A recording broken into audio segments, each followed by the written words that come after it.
क्रोध करना है आपको, पूरी दुनिया पड़ी है, खूब क्रोध करो। शिव महापुराण की कथा तो यहाँ तक कहती है कि इस पंडाल के अंदर, शिव महापुराण की कथा के अंदर, शंकर के शिवालय के अंदर, शंकर के 12 ज्योतिर्लिंग में कहीं दर्शन करने जाओ, शिव महापुराण की कथा सुनने के लिए जाओ, आपकी जगह पर कोई दूसरा भी बैठ गया है तो आप उधर से खसक कर बैठ जाओ, पर अपने मुंह से अपशब्द मत कहना, एक बार भी आड़ा टेढ़ा ना करो, ठीक है? आप बैठ गए, कोई बात नहीं, बैठो। शिव है ना, आप में भी शंकर है, हम में भी शंकर है, शंकर कथा सुन रहा है, बैठो, विराज। थोड़ा तपन, थोड़ा संघर्ष, थोड़ा कष्ट जिंदगी में आता है और बहुत कुछ सिखाकर जाता है। एक कुमार ने बहुत सारे मटके बनाए। मटका बोलते हो, हंडा बोलते हो कि मटकी बोलते हो, क्या बोलते हो इधर? मटका, मिट्टी का मटका, समझ जाओगे ना। एक कुम्हार ने मटके बनाए, बहुत सारे पानी के मटके बनाए और बहुत सारे पानी के हंडे, बहुत सारी गगरी पानी की गगरे हंडे बनाए।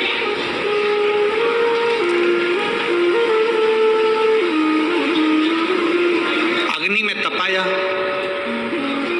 जैसे ही अग्नि में तपाने के लिए मटकों को लेकर चला, उसमें से एक मटका छुप गया। क्यों छुपा? क्योंकि अग्नि की तपन उसको तपाएगी तो उसको कष्ट होगा। मुझे इतना कष्ट नहीं सहना,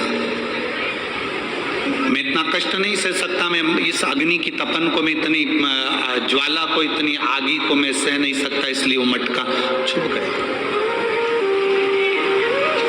वो मटका छुप गया। अब सारे मटके अग्नि में तप रहे हैं और वो अकेला मटका छुपकर दुबक कर बैठ गया, मैं नहीं जलूंगा, ये जल जाएंगे। खूब हंस रहा है वो मटका, खूब हंसा। क्यों हंस रहा था? क्योंकि वो जल रहे थे, वो तप रहे थे, वो काले हो रहे थे, उनका शरीर काला पड़ रहा था, उनमें आग लग रही थी, और जो छुप कर बैठा था वो मुस्कुरा रहा था, वो हंस रहा था, वो प्रसन्न हो रहा था। वो हंस रहा है, वो प्रसन्न हो रहा है।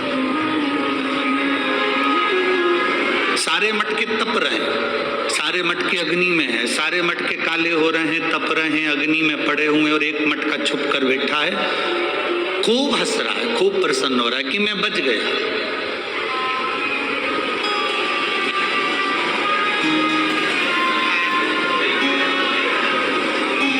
ये मटके की जो कथा है ना, ये आपकी और हमारी भी कथा है। जब अपने स्कूल में दवाई पिलाने वाले आते थे और इंजेक्शन लगाने वाले आते थे तो सबसे पहले अपन ही भग जाते थे। बोलो सही है कि गलत है? अरे जम के तो बोलो, सही है ना? स्कूल में बच्चों को जब दवाई पिलाने आते हैं, इंजेक्शन लगाने आते हैं, और कभी कभी मेडिकल की टीम आती है और सारे स्कूल के गेट बंद कर दिए जाते हैं चारों तरफ से। क्यों स्कूल के गेट इसलिए बंद कर देते हैं? क्योंकि डॉक्टर को देखकर, सिस्टर को देख के सब भाग जाएंगे, इंजेक्शन कोई नहीं लगवाएगा, दवाई कोई नहीं पिएगा।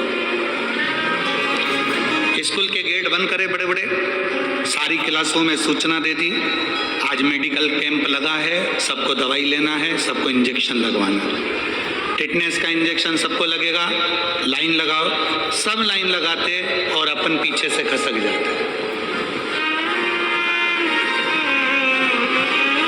एक मटका छुप गया और छुपकर वो मटका बैठ गया और हंस रहा है, खूब हंस रहा है, खूब प्रसन्न हो रहा है। और वो मटका इतना हंसा, इतना प्रसन्न हुआ कि ये सब काले हो गए, ये सब जल गए, सब तप गए और मैं बच गया। समय आया, सारे मटके काले पड़ने के बाद में ठंडे हो गए, आग ठंडी हो गई, अग्नि ठंडी हो गई, और अग्नि जब ठंडी हुई, आग जब ठंडी हुई, अग्नि जब पूरी ठंडी हो गई, आग पूरी जब ठंडी हो गई, 2 घंटे निकले थे, तेज जलवृष्टि हो गई।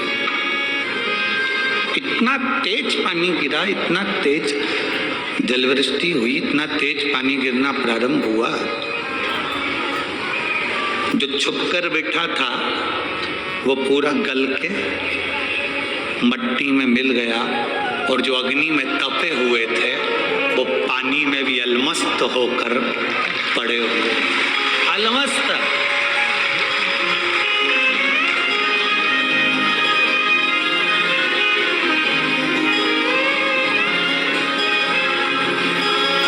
ये कथा शिव महापुराण की हमको बताती है कि जब संसार में थोड़ा दुख आता है, हमें कष्ट मिलता है, हमें तकलीफ आती है, हमें दुख आता है, हमें कष्ट आता है, हमारे जीवन में जब तकलीफें बढ़ती है, हमारे जीवन में जब कष्ट बढ़ता है, हमारे जीवन में जब दुख बढ़ता है, तो ये हमको तपाने के लिए आता है कि तुम अच्छे मजबूत हो जाओ।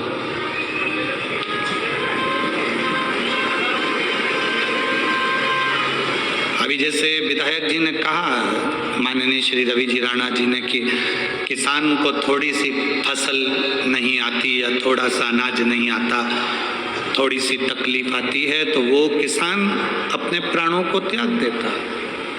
क्यों? किस लिए? तप रहे हो, खूब तपो, छुप मत जाना उस मटके के जैसे। मटके के जैसे अगर छुप गए, जम के जलवृष्टि हो गई, जम के पानी आ गया तो गल जाओगे। जो तप गया, दुख आया, तकलीफ आई, कष्ट आया, रोग आया, बीमारी आई, तकलीफें आई, और जिसने उस तपन को झेल लिया, जिसने उस कष्ट को झेल लिया, फिर वो कभी टूट कर जमीन पर नहीं गिरा, वो जमीन की मिट्टी में नहीं मिला, वो मजबूत रहा है और उसमें पानी भी भरा। कोई ने गाली दी ना, आपको मजबूत कर रहा। कोई ने अपशब्द कहा ना, आपको मजबूत कर रहा। कोई आड़ा टेढ़ा बोला ना, आपको मजबूत कर रहा।